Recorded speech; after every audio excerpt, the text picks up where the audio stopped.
D'abord avec vous, Maya Nesplovic, un petit rappel des événements de la semaine dernière justement.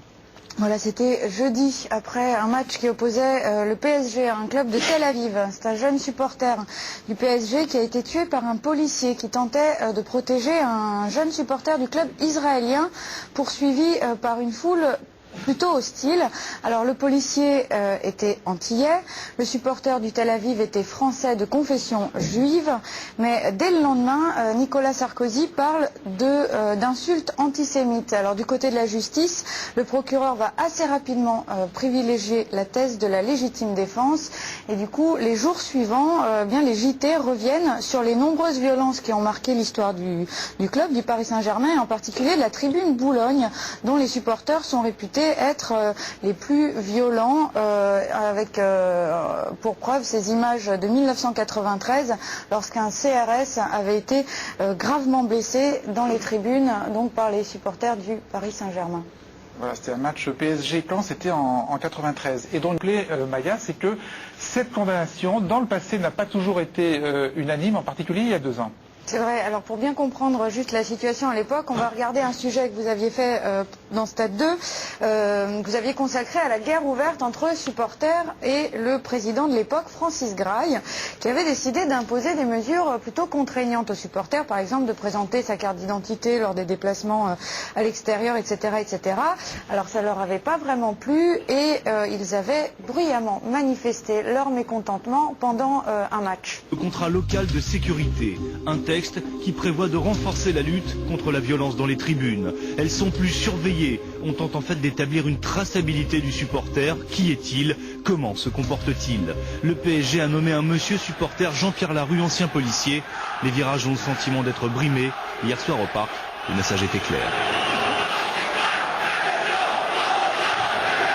Cette semaine, le club et les supporters ont tenté de dialoguer. En vain.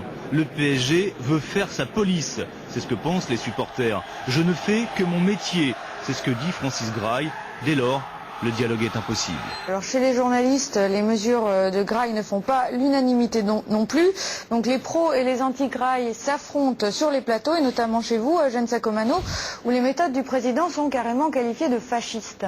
On demande de donner une carte d'identité pour aller en voyage au PSG. Les gars refusent de donner la carte d'identité. C'est quand même la moindre des choses. Alors, de donner une carte d'identité. Une pièce d'identité. Vous n'avez rien à vous reprocher. Donnez-moi votre pièce d'identité. Ça renvoie au fascisme. Une forme de dictature, mon cher Pascal.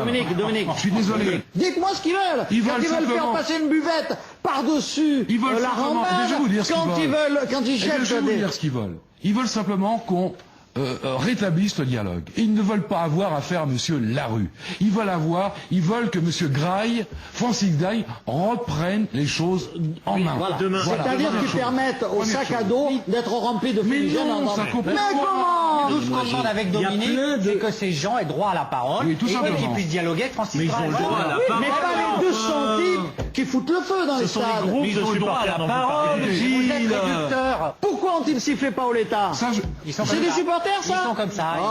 Ils sont comme ça. Ils s'égarent un peu. Votre position, elle est extrêmement... Arrêtez, Gilles. Votre position, elle est dangereuse et démagogique.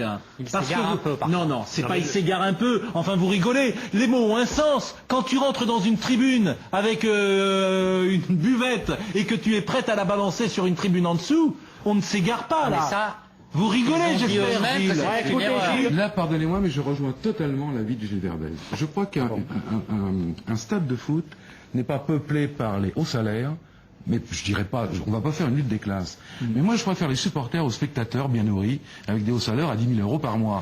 Si vous mettez, attendez, vous allez vider les stades. Si vous mettez des spectateurs qui applaudissent du bout des doigts, à mon avis, il n'y aura plus grand monde dans les stades. Il s'agit pas de mettre des VIP dans les tribunes. Attendez, sur Canal+.